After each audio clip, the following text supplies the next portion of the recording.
오늘날까지 철학은 역사시대를 통해 인생 문제를 해결하기 위해 고심해 왔습니다. 참된 인간의 가치, 인간을 어떻게 완성할 수 있으며 인간 자체로부터 승리하여 만우주에 자랑할 수 있는 승리의 완성격을 어떻게 이루느냐 하는 문제를 중심 삼고 수많은 철인들이 나와 고심하면서 별의별 주장을 다 했습니다. 그러다가 지금에 와서 인간을 통해 사상 체계를 세워놓았던 모든 주의 주장들이 이미 실험을 필하였고 또 이미 낙제해 버렸다는 것입니다. 인생의 목적은 무엇인가? 이 문제를 다시 생각해 봐야 합니다. 동기가 나로 말미암은 것이 아니었으니 목적도 나만의 것이 아님에 틀림없습니다. 사는 데 있어서 행복한 자리를 싫어하는 자가 어디 있으며 호화 찬란한 자리에서 살고 싶지 않은 자가 어디 있겠습니까마는 마음대로 할 수 없는 것이 나입니다. 그렇지만 또 자신을 자랑하고 싶고 마음대로 살고 싶고 마음대로 남아지고 싶은 나입니다. 이런 심정의 교차점을 지닌 나라는 것입니다. 여러분들이 한 80살 살았다고 했을 때 그 가운데 밤에 자는 시간을 제하고 나면 40년쯤으로 줄어듭니다. 절반으로 줄어드는 것입니다. 자는 것도 사는 건가요? 자는 것은 죽은 목숨과 같은 것입니다. 그렇기 때문에 24시간 가운데 살겠다고 허덕이는 시간은 절반밖에 되지 않습니다. 운명은 변경할 수 있지만 숙명은 변경하지 못하는 것입니다. 대한민국 사람으로 태어난 것이 변할 수 있어요? 자기 아버지의 아들, 딸로 태어난 것이 변할 수 있어요? 그 나라의 주권이 아무리 강하고 그 나라의 관습이 아무리 강하더라도 아버지의 아들, 딸은 변경할 수 없다는 것입니다. 그처럼 복귀의 길은 숙명적인 길입니다.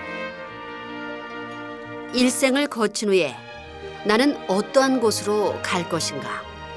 이것이 인간들이 해결해야 할 중요한 문제입니다. 종교도 이 문제를 해결하기 위해서, 철학도 역사도 이 문제를 해결하기 위해서 동원되어 있습니다.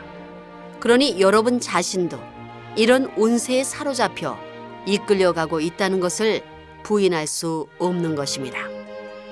그러면 어차피 가야 할 내 자신이라 할진대 이 몸은 어디로 가려고 하는가? 이 마음은 어디로 가려고 하는가? 또 이 생명은 어디를 향해 기울어지고 있으며 내 심정은 어디로 가려고 하는가? 내 소원 혹은 소망과 이념은 어디로 가려고 하는가?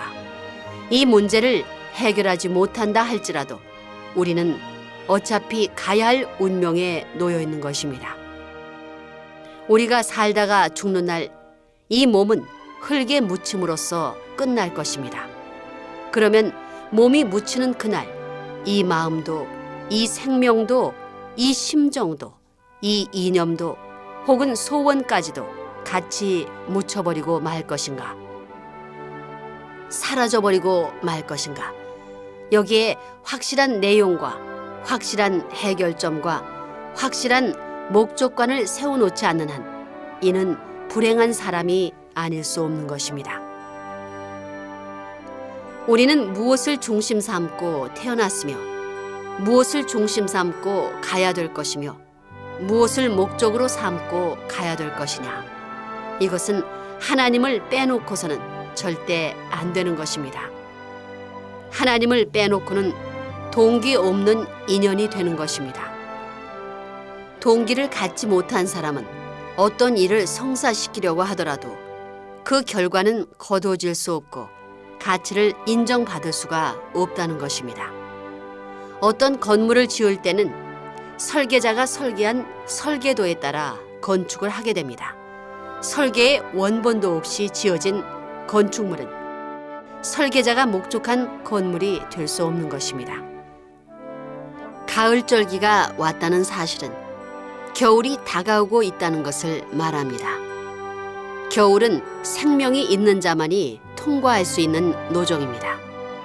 생명을 갖지 못한 것은 여기에서 후퇴할 수밖에 없습니다. 그래서 겨울이 오기 전에 새로운 생명을 주입하라는 것입니다.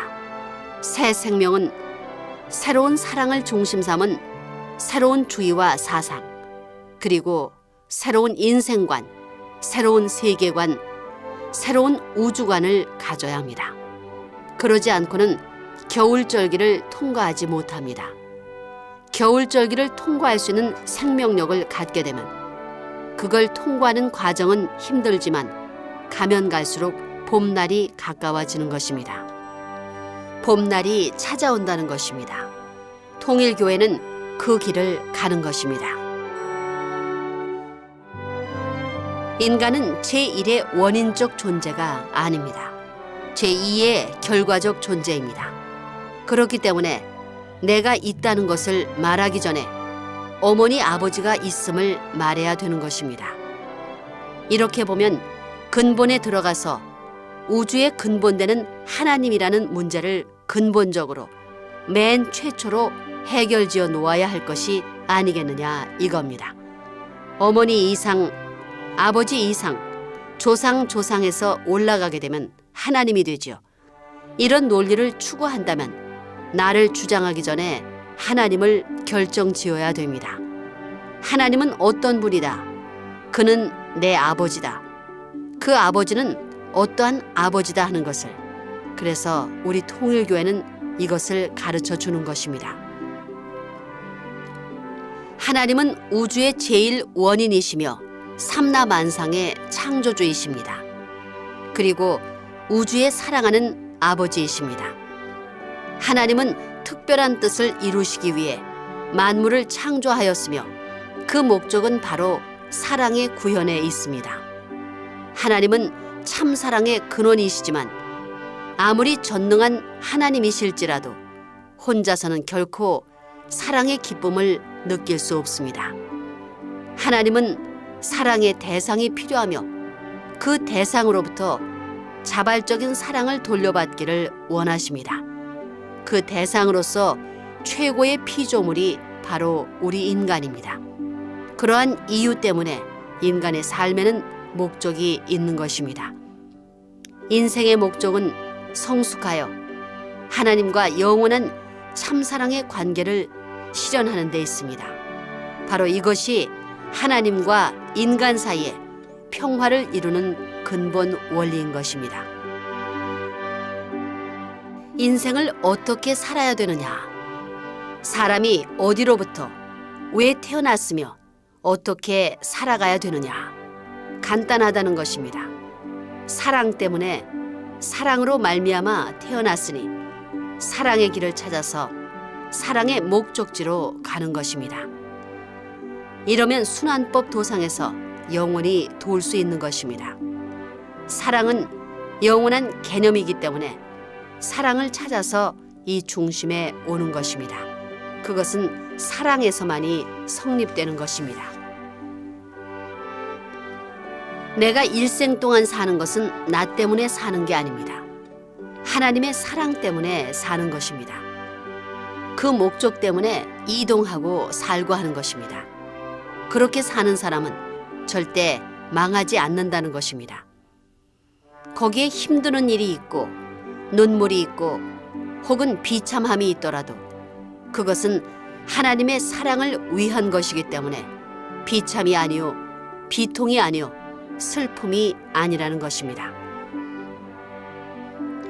우리는 무엇을 위해 사느냐? 절대적인 참사랑, 참사랑을 위해서 살자. 여기에 다 들어 있습니다. 그렇기 때문에 내 지갑에 있는 모든 것도 사랑을 위해서 있다. 내가 일하는 것도 땀을 흘리는 것도 사랑을 위해, 참사랑을 위해서 한다 이겁니다. 내가 말하는 것도 참사랑을 위하고, 먹는 것도 참사랑을 위하고, 노는 것도 참사랑을 위하고, 전부 다 그러는 것입니다. 인간은 무엇을 목적으로 해야 되는가? 개인을 목적으로 하는 것보다, 가정을 목적으로 하는 것보다, 단체를 목적으로 하는 것보다, 국가와 세계를 목적으로 하는 것보다, 하늘 땅을 목적으로 하는 것보다 하나님을 중심 삼고 하나님과 인간이 합한 목적을 향해 나아가야 하는 것입니다.